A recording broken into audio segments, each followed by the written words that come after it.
untuk agenda hari ini bisa dijelaskan Ustadz?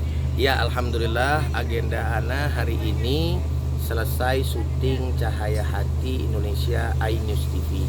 Dan insya Allah akan tayang pada hari ini juga, hanya kita live delay saja gitu. Dalam rangka acara Cahaya Hati Indonesia setiap minggunya yang merupakan program tetap dari iNews TV, gitu, program dakwah. Dan alhamdulillah sudah berjalan lancar, kita selesai syuting. Sekarang saya akan ada program off air seperti biasa. Izin menanyakan terkait hukum Islamnya seperti apa Pak Tarno, Pak Ustadz? Pak Tarno? Ya, yang istri ketiganya itu Pak Tarno kan sakit stroke nih. Oke. Sakit stroke, terus dengan istri mudanya dia disuruh bekerja, terus istilah itu disuruh kerja mati-matian lah dia tuh. Hukumnya seperti apa? Minta pendapat aja. Dipaksa gitu tadi. Oke, baik. Jadi segala sesuatu yang dipaksakan atau sesuatu hal yang berlebihan itu dilarang di dalam agama, gitu ya. Walaupun memang pada dasarnya seorang suami itu mempunyai kewajiban untuk menafkahi. Hanya saja kita harus bijak di dalam melihat situasi dan kondisi.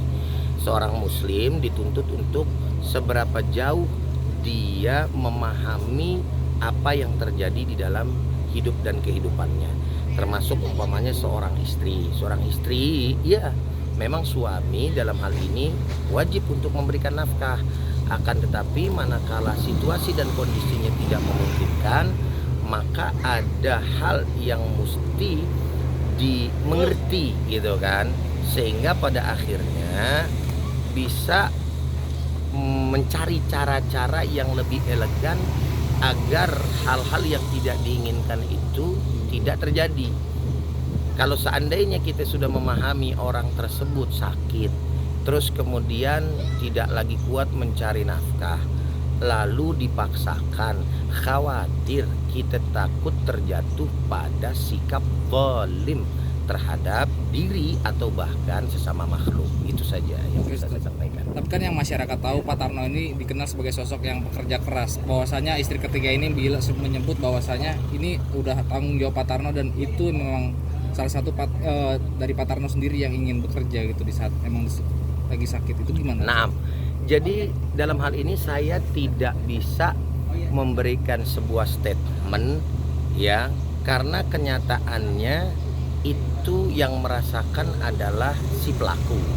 Kalau dalam hal ini umpamanya maaf Pak Tarno merasa bahwa dia masih sanggup karena ini merupakan kewajibannya, ya itu sah-sah saja karena memang bagian daripada kewajiban dia untuk mencari nafkah. Akan tetapi perlu dicatat, jangan membohongi diri gitu kan. Kalau seandainya memang ini merupakan sesuatu hal yang menghantarkan kepada kemudorotan lebih banyak, hendaknya dicari cara-cara gitu kan yang tetap bisa memberikan nafkah kepada istri tetapi juga tidak menyiksa diri. Itu poinnya gitu kan. Tapi Ustadz, dengan pekerjaan yang dilakukan Pak Tarno pada saat sakit, apakah itu salah satu berkah dari Allah? Karena kan selama ini Pak Tarno udah mulai ternotis dan disorot sama masyarakat. Apakah itu salah satunya Ustadz? Nah, bisa jadi karena memang segala sesuatu itu bisa membawa daripada yang namanya keberkahan, tapi juga sebaliknya bisa membawa daripada yang namanya istidraj atau sesuatu hal yang negatif. Tinggal dari aspek mana kita melihat. Kalau misalkan kita mau husnudzon, ya bisa jadi itu merupakan sesuatu hal yang membawa keberkahan tersendiri bagi seseorang, dalam hal ini khususnya misalnya seperti Pak Tarno gitu. Dan kalau bertanya kepada saya, ya saya lebih mengambil sikap yang betul-betul aman, yakni husnudzon. Mudah-mudahan saja gitu doakan itu merupakan satu keberkahan yang memang ada pada diri Pak Tarno itu sendiri. Wallahu a'lam bishawab.